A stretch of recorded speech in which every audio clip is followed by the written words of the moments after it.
All right, welcome to The Explainer. Today, we're going to peek behind the curtain and look at the engine that runs modern markets. We'll be using Stephen Blyth's fantastic introduction to quantitative finance as our roadmap.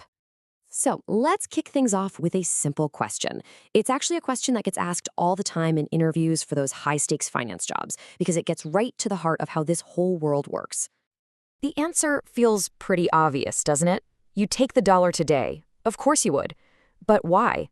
Well, because you can put that dollar to work. You can invest it, even if it's just in a basic savings account, and let it earn interest. A year from now, you'll have more than a dollar. That simple choice, that preference for having something now, is the absolute foundation of all finance. And that right there, that's the core idea behind what's called present value. It's basically the tool for figuring out what money in the future is worth in today's terms.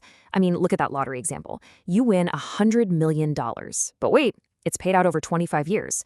With interest rates factored in, that prize is really only worth about $70 million today. It just goes to show you, money in your hand right now is always more valuable than a promise of money later. Okay, so here's where it gets really cool. Finance takes this simple idea and uses it to figure out the prices for all sorts of contracts about the future. And the amazing part? They often do it without needing a crystal ball or predicting anything at all. You know, there's this huge misconception that quants are just trying to forecast where a stock is going to go next week. But the reality is so much more interesting. It's less like being a psychic and more like being a detective, using pure, cold logic to deduce what something has to be worth. So, this whole logical machine, it all hinges on one single, incredibly powerful rule, the no arbitrage principle. All that really means is that there's no such thing as a free lunch. The market works on the assumption that any opportunity to make a guaranteed, totally risk-free profit will be snapped up and eliminated almost instantly. So how does that actually work? Well, if a price for something in the future is even slightly wrong, traders can literally build a risk-free money-making machine. Just follow the steps here. They see that a future price is too high, so right now, they sell that overpriced future contract, borrow some cash, and buy the stock today. Later on, when the contract is due, they just hand over the stock they already own, pay back the loan, and poof, they're left with a guaranteed profit. No risk involved. And here's the kicker. Because everybody in the market is constantly hunting for these little opportunities, the second a wrong price pops up, thousands of traders would pounce on it, all running the same money-making play. That massive wave of activity instantly forces the price back to where it's supposed to be. You see, this is how the market prices the future. It's not a prediction, it's a logical necessity. So this whole system sounds perfect, right? Almost foolproof. This elegant logic works beautifully, until it doesn't.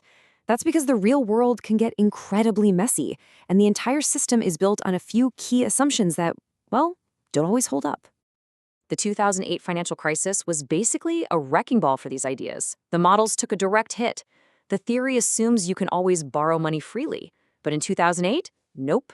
The money markets completely froze. The models assume markets are liquid, that you can always buy or sell. But then, liquidity just vanished. And the models assume you can always short sell. But then regulators stepped in and banned it for some assets. When these pillars of the theory crumble, the whole logical machine just grinds to a halt. And it's not just about a once-in-a-generation crisis, either. Markets are always pushing the limits.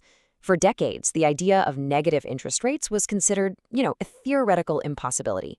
I mean, why would you pay someone to hold your money for you? It sounds absurd, but then, as this quote points out, it actually happened in Switzerland.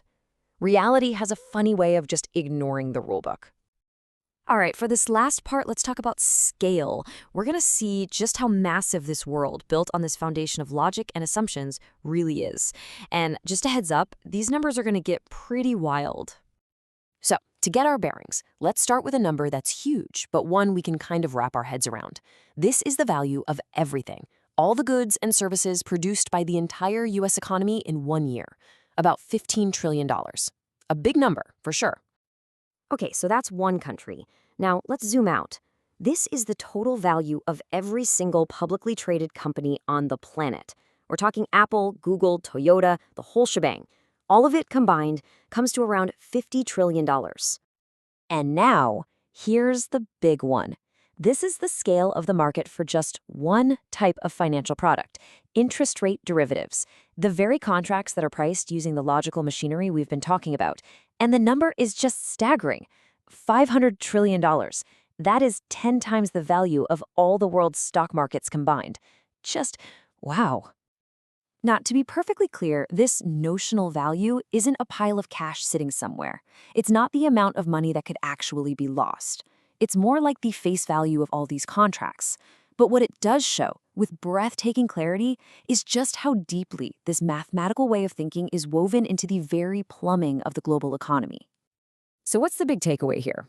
Quantitative finance provides this incredibly powerful, super elegant, logical framework for making sense of financial markets. But it's a framework that is constantly bumping up against a complex, messy, and frankly unpredictable world. And the real question, the one that continues to shape our entire financial system, is how do you strike the right balance between trusting those elegant models and respecting the messy, unpredictable nature of reality?